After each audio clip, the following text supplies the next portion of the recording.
a form of tunic and short trousers. The colorations they were worn were about gray, brown, and red, and sometimes even green, indicating of the warrior class. However, for the more richer class, such as that of noblemen, they would have worn purple and blue dyed tunics. It is stated that woven belts were actually worn in order to indicate their own form of allies. Many historians believe that this was also a form of status symbol on the battlefield, but also to show off of who was friend from foe, especially by that of family members.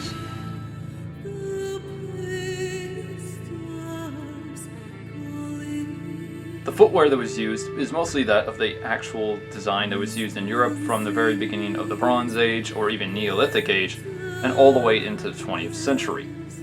This style of footwear would continue to be used by many cultures other than just the Irish, as we have accounts of it even as far as the region of the Rus.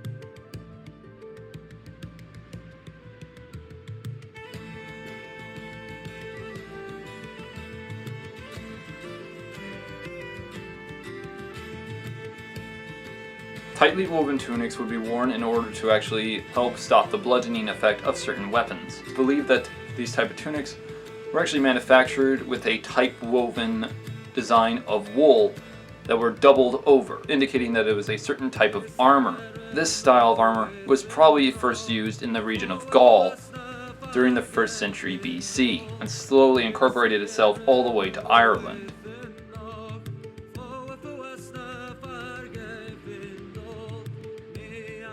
The warrior class were known to have worn a form of male shirts. It is stated that these shirts actually were of different sizes and lengths. Some even had sleeveless variety, others could even go as far as to half sleeve. There was no riding slit and was mostly used by the warrior class elites.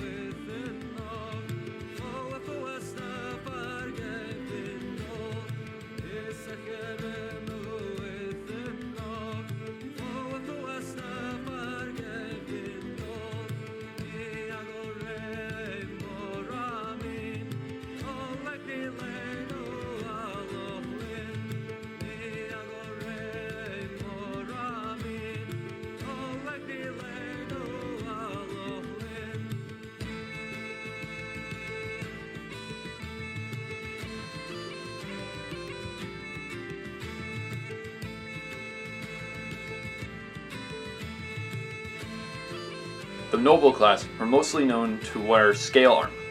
Scale armor, unlike that of mail, was actually worn by the noble class, mainly as an indication of their own form of wealth. There are only few examples that have actually been uncovered in regions of that around the eastern coast of Ireland, indicating that this type of armor might have been taken in a raid and incorporated into the Irish kingdoms throughout the centuries of raidings. However, we don't exactly know on what this type of scale armor looked like, of how big the scales were. Only a few surviving examples are still around. Some indicate that they actually wore small forms of scale plates. Others indicate of larger scale plates by the later centuries. Of which one actually was true is left to anyone's guess. Some believe that it looked like a Roman-style scale armor. Others indicate it looked more, well, like the one you see here.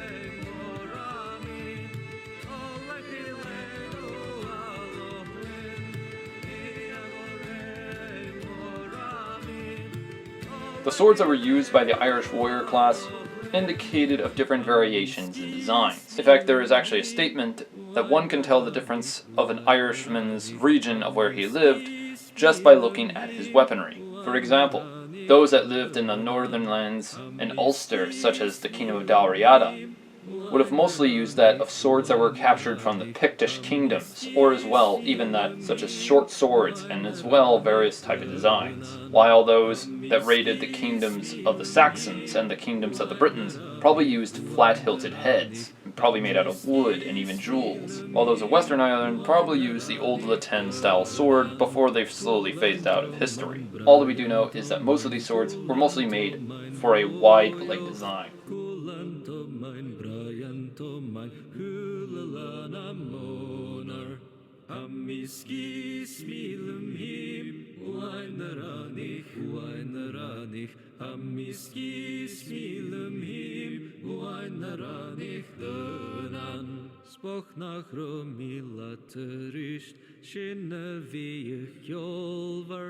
Rachin lat gekul na krunje var tunje sjolig.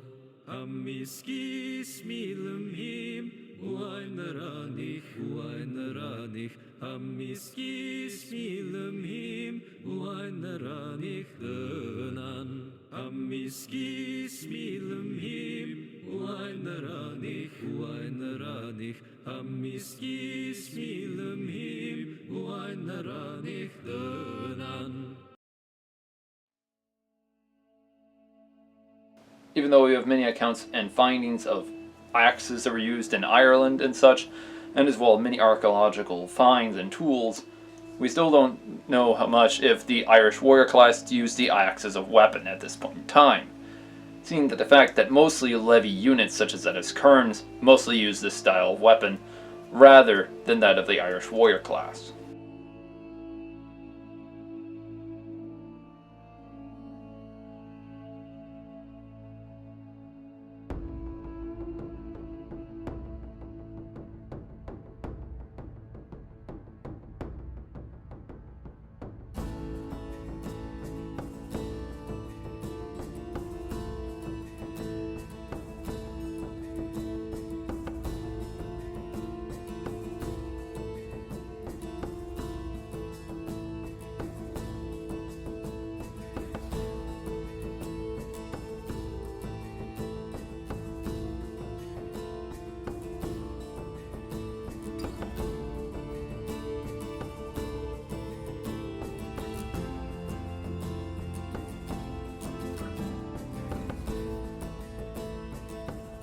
Club weapons were actually very common by the many forms of the warrior class, so it wouldn't be too unbelievable to see an Irishman probably using a club weapon before he switched to his sword.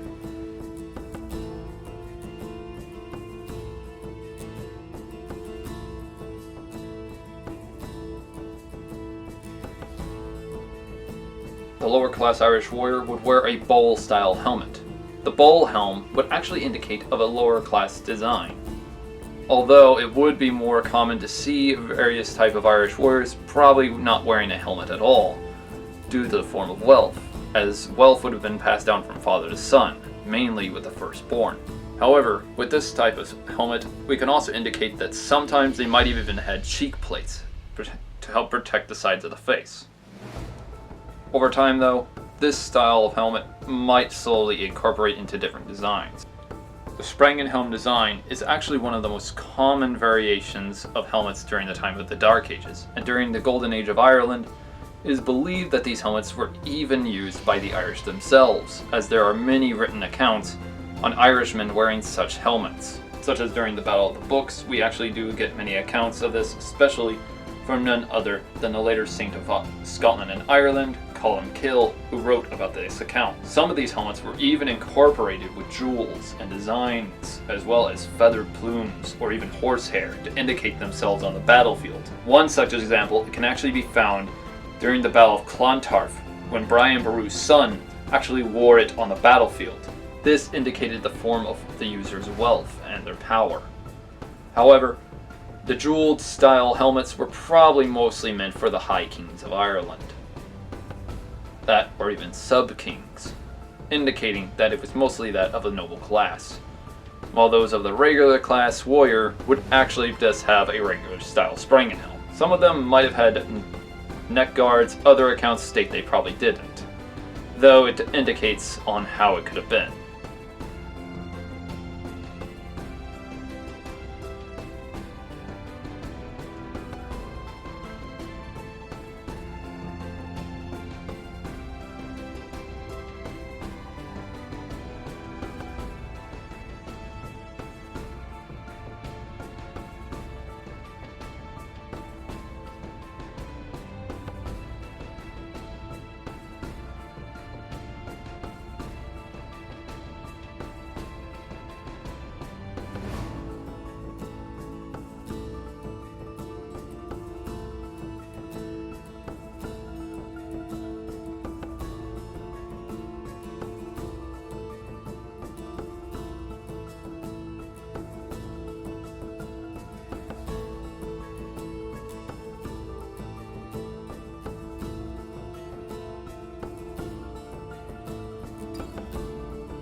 shields that were used were somewhere indicating between 15 to 25 inches in diameter.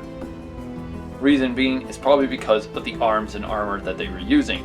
During the Golden Age of Ireland, this type of shields would be most commonly used, especially because of the now riches of Ireland, making the warriors wearing more armor to cover more of their body, indicating less need of a bigger shield.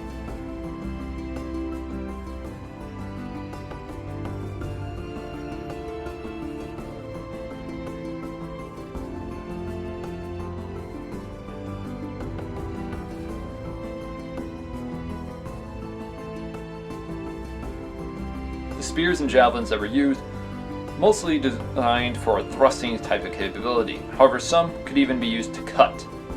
There is also indication that stating that cavalrymen even carried into battle around 20 javelins in a javelin bag.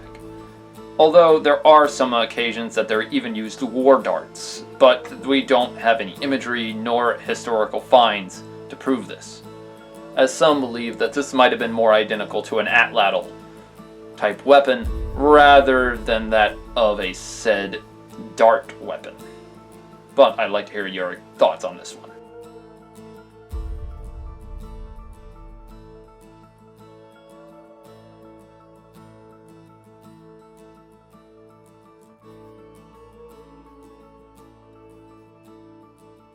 Walking the valley, a young who cracking the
Flan for in ye cockage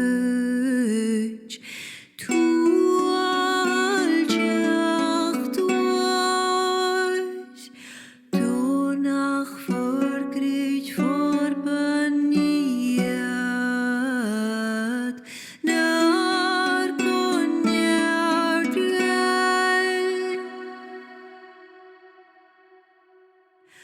Rob Swan, Rob Sudinyaria, Rim Coabra, no go give up Dina Brekta, Ribal Savra.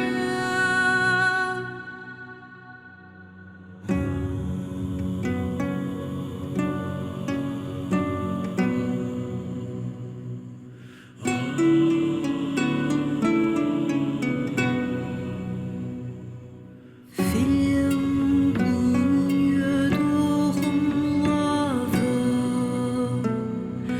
Uad gan gnetjam, Har op sudden schlicht noodbogenjem. Flan voor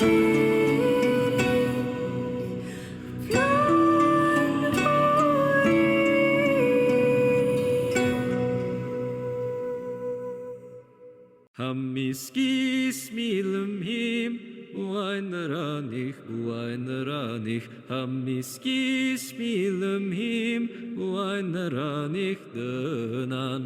Hamiskis milum him, buain ranich, Hamiskis milum him, buain ranich dönan. Hamiskis milum him, buain ranich, Hamiskis milum him, buain ranich dönan. Kulanto mein Brianto mein Kulanto mein Vojoch, Kulanto mein Brianto mein Hülalana Monar. Hamiskis milum him, buain ranich, Hamiskis milum him, buain ranich dönan. Spoch nach romilaterist, shinne wie ich jolver, Rachin lat gekul na krunje var tunje sjolag. Hamiskis milum him, buain ranich, Hamiskis milum him, buain ranich dönan. Hamiskis milum him, buain ranich, Hamiskis milum him, buain ranich dönan.